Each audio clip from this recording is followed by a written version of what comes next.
Bonjour les amis, dans cette nouvelle vidéo, je vais vous parler des alarmes incluses dans R2GSCOM.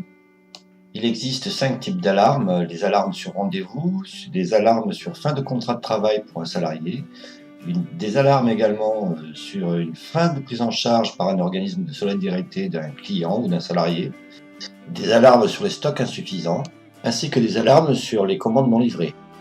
Nous avons cependant ici dans les paramètres, un paramètre qui conditionne l'apparition de ces alarmes simplement en posant ici oui ou non, nous aurons l'affichage des alarmes concernant tous les utilisateurs de R2GSCOM, selon qu'on est super utilisateur, pardon, ou bien si on met le paramètre ici non, nous n'aurons que les alarmes posées par l'utilisateur en cours, ici RIC. Voilà, alors nous allons poser une première alarme ici concernant un rendez-vous avec un contact existant ou un nouveau contact, cela n'a pas d'importance. Alors nous allons ici poser ce rendez-vous avec monsieur Jean Bianchi en date d'aujourd'hui. Disons que ce sera pour la fin de la matinée.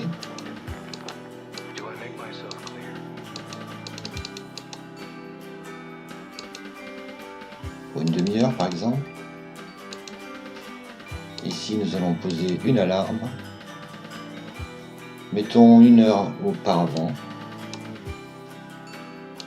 Et j'enregistre ce rendez-vous.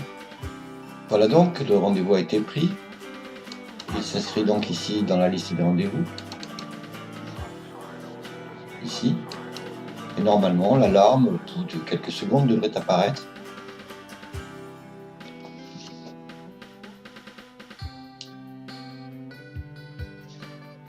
Et voilà. Nous pouvons à tout instant ici modifier cette alarme. Ici dans ces dates, lui rajouter un compte rendu audio éventuellement, ou un enregistrement de séance. Et supprimer cette alarme ici, qui sera donc marquée comme terminée et honorée, et l'alarme concernant le rendez-vous sera supprimée.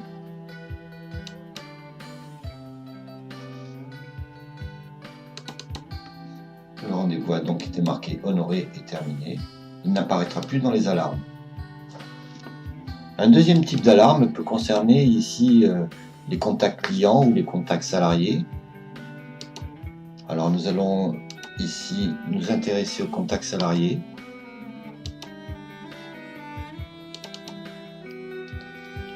Donc ces contacts salariés peuvent être pris en charge par un organisme ici.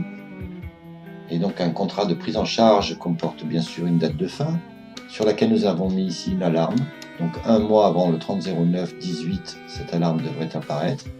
Et concernant la fin du contrat, le 30/09/18, une semaine auparavant, nous avons également une alarme concernant le contrat de travail qui peut être posée. De la même manière donc, au bout de quelques secondes, cette alarme apparaîtra. La voilà. Ce formulaire concernant les alarmes peut être mis en icône ici et nous permettre éventuellement de continuer de travailler. Voilà. Donc cette alarme concerne ici la prise en charge. Voyons donc bien que la date d'alarme 1 mois avant la fin de contrat, ici le 30/09, c'est-à-dire 30 jours auparavant, le 1er septembre 2018, donc cette alarme est apparue. Elle est toujours derrière. Et il nous est donc possible ici éventuellement de la régénérer ou bien de la supprimer.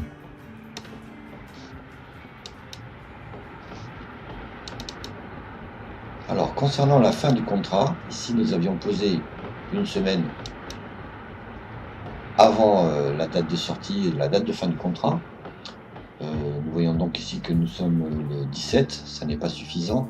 Nous allons poser ici par exemple pour qu'elle apparaisse nous allons poser ici 2 semaines. Voilà.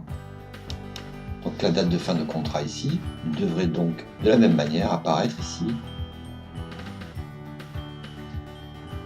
Voilà, au bout de quelques secondes. Cette fin de contrat donc fait état donc évidemment d'un contrat. Ce contrat est normalement rangé dans la gestion électronique de documents du salarié Armando Franck. Et lorsque nous allons double-cliquer ici sur le nom, la fiche contact de Armando Franck va s'ouvrir avec un avertissement concernant sa fin de contrat. Et l'alarme nous proposera donc l'ouverture de son contrat archivé dans sa GED, ici, qui doit normalement se trouver ici dans les documents. Ce contrat n'a pas été enregistré pour cet exemple, mais il suffira à ce moment-là de double-cliquer sur le document apparu et éventuellement de l'imprimer pour pouvoir le lui envoyer. Voilà, nous avons donc fait ici le tour des alarmes. Voilà, l'alarme ici est supprimée. Les 2 derniers types d'alarmes concernent les produits. Ici, nous allons prendre par exemple ici dans la catégorie équipement, un PC développement.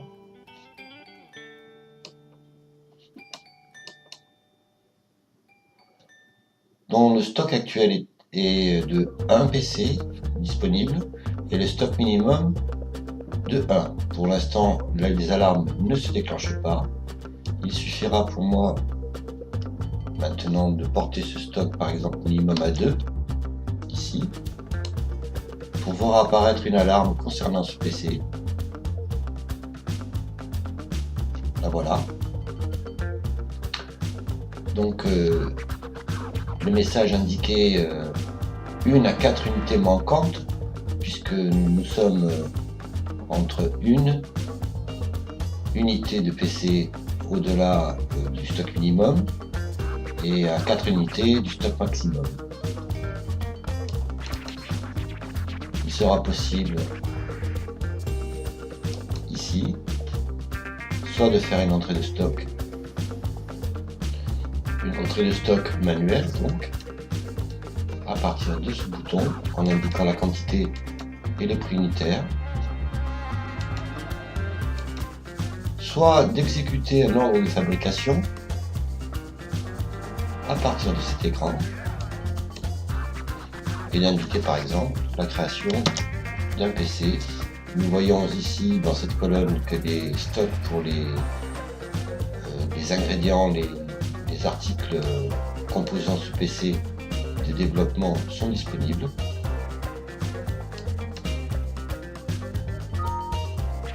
Voilà. Nous avons donc maintenant dans les stocks de PC.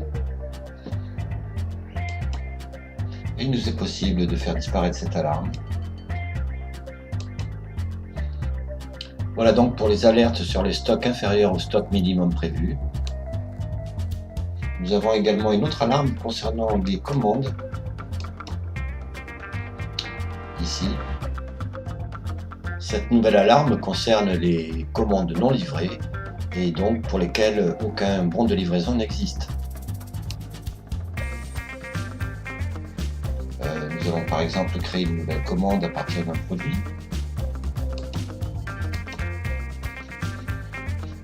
Alors, regardons un petit peu quel produit pourrait faire l'objet d'une commande. Nous allons dire que par exemple ici le stock de cartes graphiques est un petit peu bas. Nous allons donc effectuer une commande sur la carte graphique. Ici, générer une commande chez le fournisseur pour une date de livraison. Disons que par commodité nous allons garder la date d'aujourd'hui et nous allons en commander un stock de 4 unités par exemple qui devrait être donc livré au dépôt. Nous avons vu toutes ces fonctionnalités dans la vidéo concernant les commandes. Validons donc notre commande. La voici, elle a été générée et elle est en cours.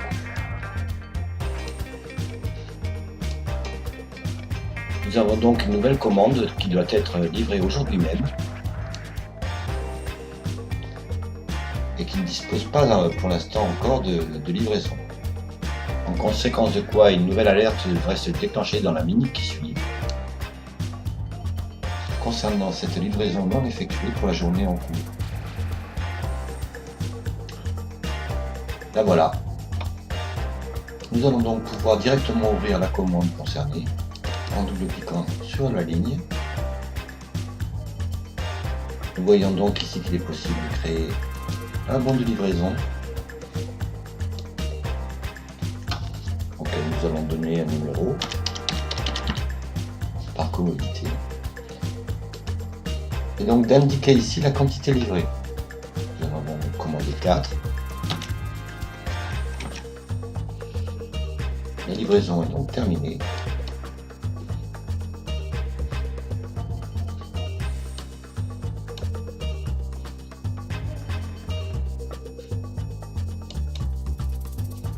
Et nous pouvons donc supprimer la commande. Nous allons vérifier tout de même que le produit carte graphique a vu son stock augmenter de 4.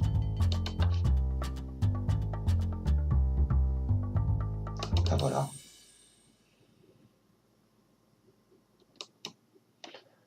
Nous sommes donc passés de 2 à 6 et nous avons une date d'entrée en date d'aujourd'hui pour les cartes. Sachant ici que dans les paramètres divers, nous faisions apparaître ici toutes les alarmes, qu'elles soient d'un utilisateur ou d'un autre, puisque nous avions posé ici ce paramètre sur SuperUser. Notre compte rendu concernant les alarmes R2GSCOM est maintenant terminé et je vous dis donc à bientôt pour une autre vidéo.